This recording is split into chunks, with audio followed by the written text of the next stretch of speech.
Welcome to Haul Around the World, presented by Crushing Comics.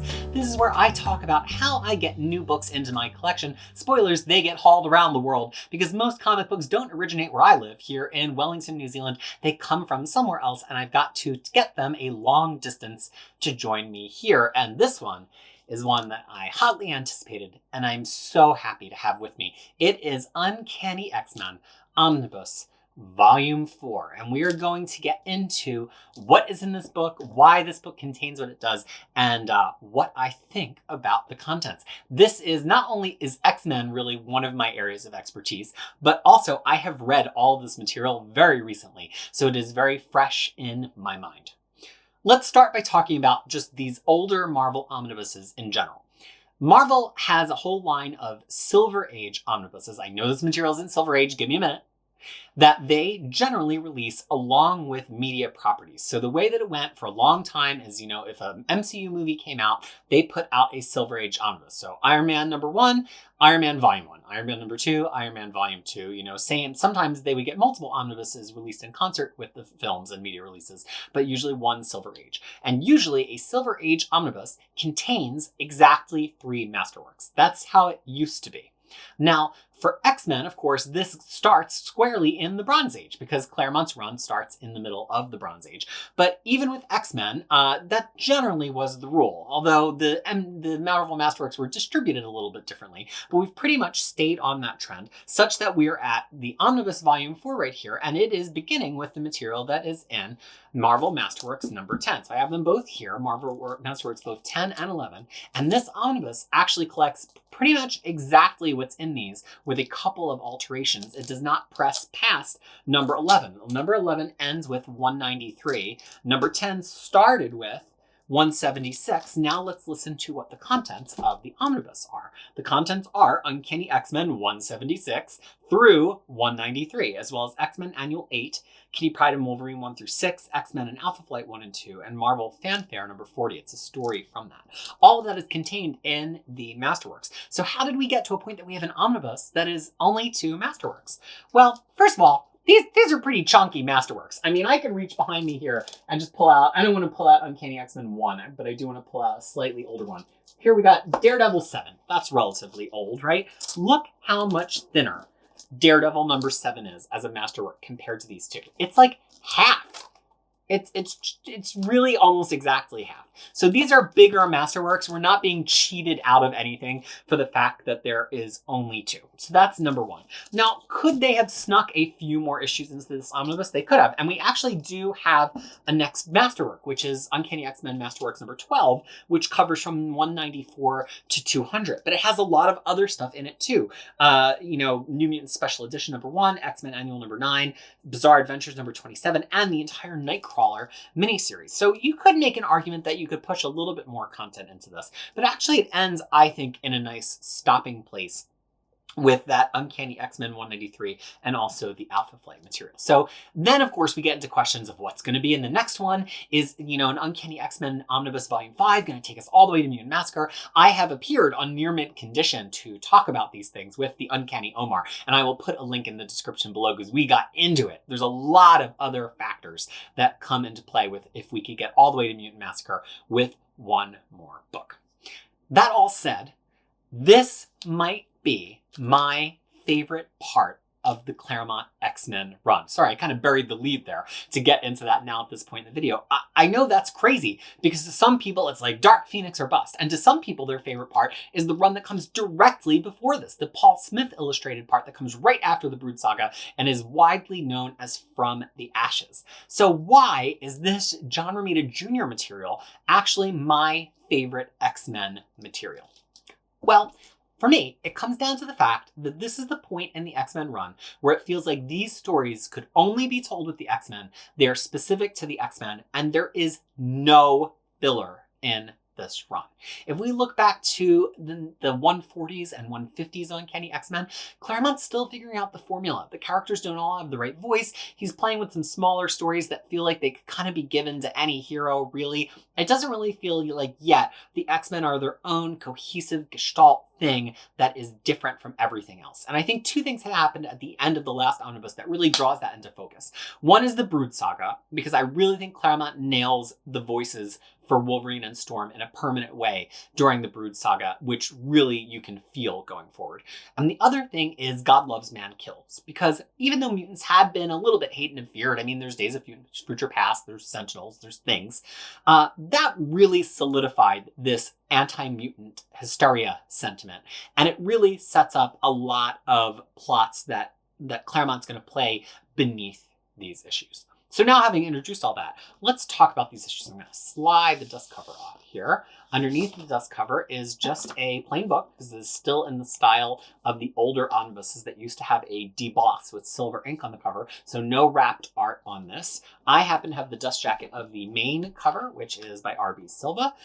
There is also a cover that is the direct market cover that has the cover of Uncanny X-Men 193, which is one of my favorite issues, and it's the last sequential issue in the regular run here. So we start with Uncanny X-Men 176. Colossus and Maddie Pryor have just been married in 175. They're headed off on their honeymoon. They have a little confrontation there, but we're also kind of pulling together what the X-Men team is going to be while they are away. And they have some conflicts here with Mystique and what used to be the Brotherhood of Evil Mutants, or Sisterhood, as it's sometimes called, and is starting to turn into Freedom Force. Like, Mystique is finding a way that, you know, if you can't beat them, join them with the government, which is a really interesting beat, especially as the X-Men are feeling like a little bit more rough around the edges here, especially with this punk rock version of Storm as their leader.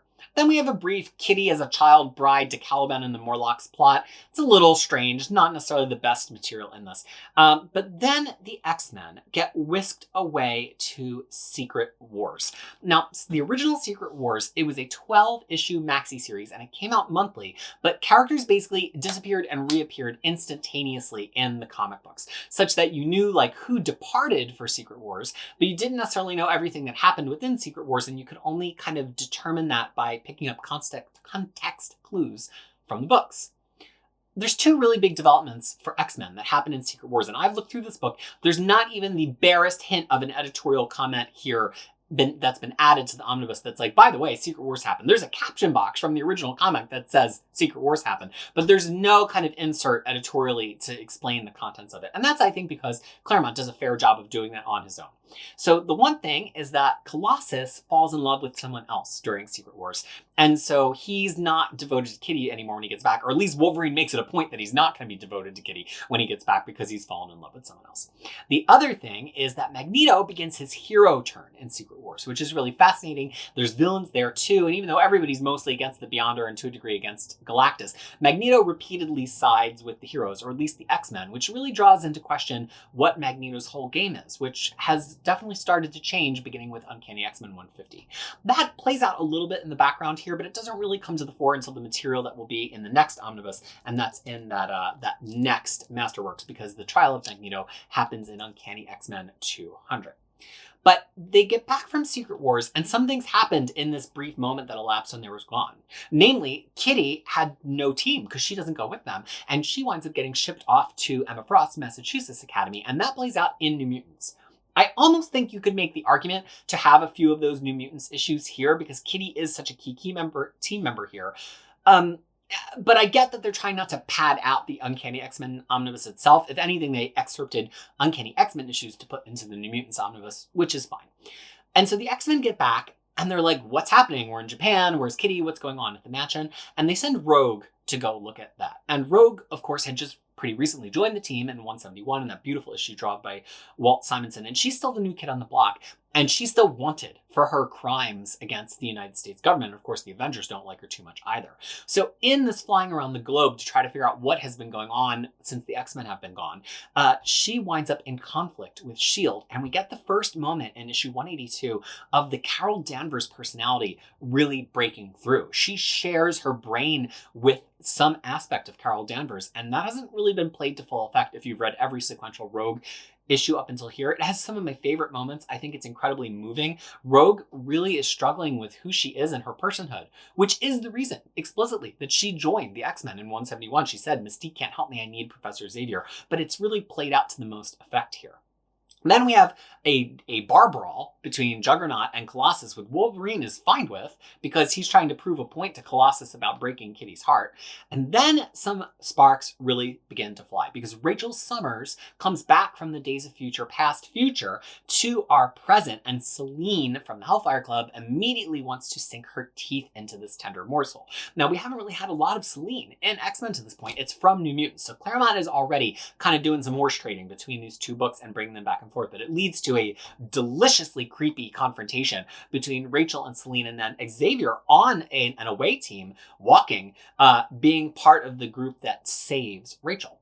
Then the hits just keep coming from that point. Rogue is being chased down. She's, as the cover says, public enemy #1. And who creates the thing that's going to try to take Rogue off the table? It's Forge. Forge creates his historically notable in the course of X-Men history gun that removes mutant powers. He tries to use it on Rogue. It gets used on Storm instead. And so then we get the all-time classic X-Men 186, which is called Life Death. It's a giant-sized issue, and it has art by Barry Windsor Smith, and it's Storm coming to grips with what it means not to have powers and what it means for Forge, who has taken her in, to be the person who removed those powers from her by creating this invention. Then we come really to what I think of as the one filler issue, which is like Storm versus the Dire Rats. Like, they're a ROM character, but they're allowed here because they are Marvel's conception of a ROM's character. So you'll notice that Marvel collections generally will not feature ROM unless it's just deep in the background of a panel. And even then, sometimes if he's on the cover of something and he doesn't even appear inside, they will just take his face off the cover because there's a rights issue. But Marvel's version of the Dire Rats belongs to Marvel. And so they can do an X-Men issue like 187 and reprint it without any issue. It's fine, but it's kind of one of the weaker ones in this run. Then we get the Magus coming to Earth and presenting like a whole new extraterrestrial threat to the X-Men. Of course, that then continues to play out in New Mutants with Warlock. Then we get the Kitty Pryde and Wolverine miniseries, because the team actually briefly gets splintered here. Claremont really in this period gets away from the X-Men team are all together, we're gonna go do a thing. Like, that's done now. And so sometimes they're apart. And in this case, Wolverine and Kitty go off to Japan. And it's actually really great because Kitty gets to be her own protagonist. And that's not something she really gets in the X-Men. She's often the little sister, she's often the kid's sidekick, and she does get some cool action, she does get agency. But Kitty Pryde and Wolverine is really a book about Kitty Pryde, and that's why she gets the title billing. And Wolverine is there almost as her sidekick in a way, even though she is Wolverine's sidekick. It's a really fun read. It holds up surprisingly well if you've never read it before. And it's all happening somewhere in the area of issue 188. So it makes sense that they put it between 188 and 189 here. Then we get something really interesting, which is the continuing conflict between Rachel Summers and Selene, but also this Kulan Goth saga. So Kulan Goth is a Conan villain that also kind of wants to have power over the modern day. And Claremont pretty much does a whole X-Men, a whole Marvel wide event in 2 issues here. Issue, 190 and 191.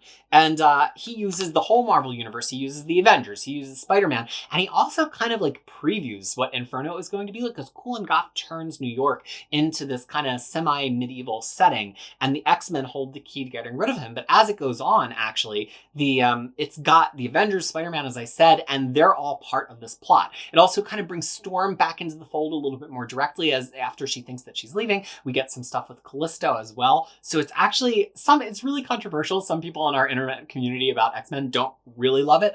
I like it because it's big in scope, and we really have not seen the X-Men bump up against these characters all that much during Claremont's run, except for really in the annuals. So it's fun, even though it's like a little fantastical, and I will admit, drags a little bit in the final throws in issue 191.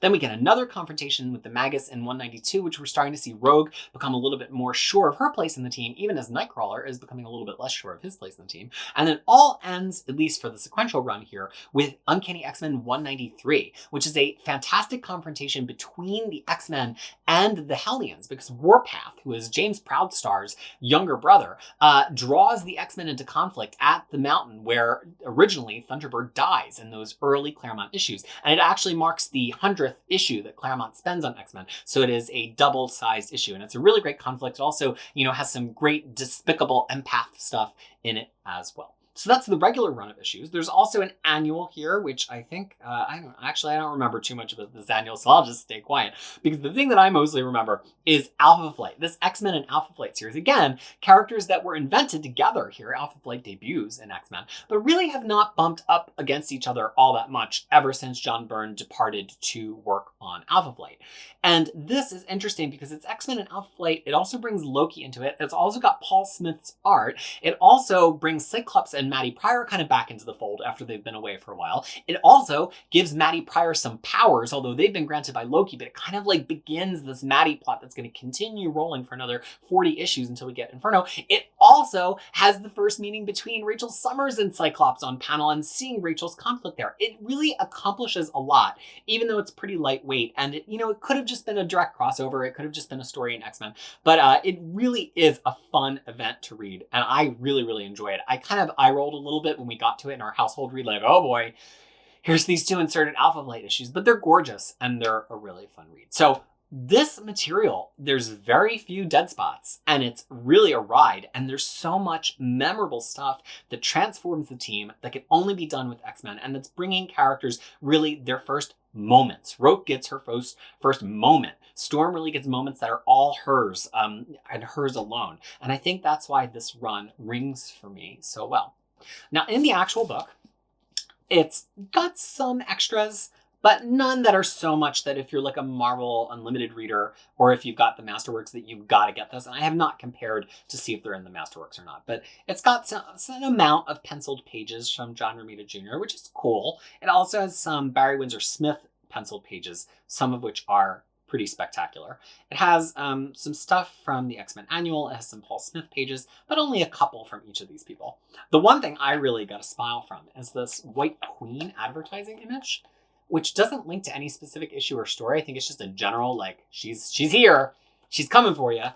And it's really quite lovely. It's by Mary Wilshire, and she's just at this computer, and she's looking sinisterly, and she's got the Hellions behind her, which is, I think, pretty cool. I really like this period of Emma Frost.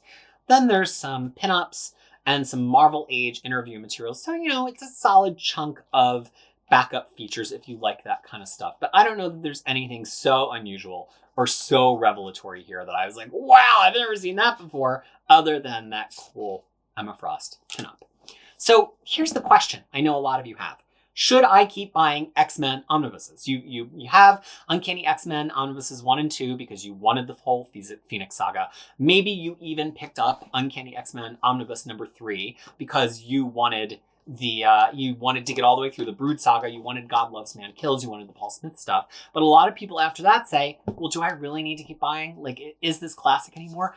I would say yes. I think that those books, they're all set up. They're getting us to a point where the X-Men are the X-Men. It's history. It's prehistory. And this is where the X-Men team is the X-Men. This is where everything starts to matter. This is where every story that starts occurring to them gets referenced all the way to the present day. So look, I never have any judgment for somebody who says they don't want a book. Not everybody needs to read everything. That's not what comics is. But I'm saying if you love X-Men, if you've never read this material and you turn up your nose a little bit at it, plunge in, at least check it out on Marvel Unlimited, because I really think it's worthwhile. I was one of those people, I had a lot of these issues as scattered singles because they were available, and some of the ones that were not really hot you could get back in the day for maybe like $5 or $10, which was an amount of money I could scrounge together. So I remember, I think I had 182, I had 184 and 185, 186. I had some of the stuff from the 90s, and even from reading those, I was kind of like, but then having read it recently, I really think they hold up. So I think give it a chance. And if you're looking for a really classic X-Men shelf that really comprises the real meat of Claremont doing his classic stuff, this has got to be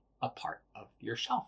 So that is a lot that I had to say about this Uncanny X-Men Volume 4 Omnibus. I'm so happy to have it in my collection. I'm so happy to continue this shelf. Do we need 1 or 2 more books to get to Mutant Massacre? I don't know, but they have already announced 2 Masterworks past this one. So I think we've been able to pre-order one that takes us to 209, which means we already have 2 further ones, which means an omnibus, maybe not that far in the future. And Marvel just recently announced the next one, which will be volume 14, which will actually cover from 210 to 219. So we are like into and past Mutant Massacre in the Marvel Masterworks, which is wild and maybe a topic for a whole other video. But all of that to say that I don't think it is going to be too long before we see Uncanny X-Men Omnibus Volume 5. The question is, what will be in it? So that has been Haul Around the World for X-Men Omnibus Volume 4. It is going right into the most treasured part of my collection. And I'm interested to hear from you.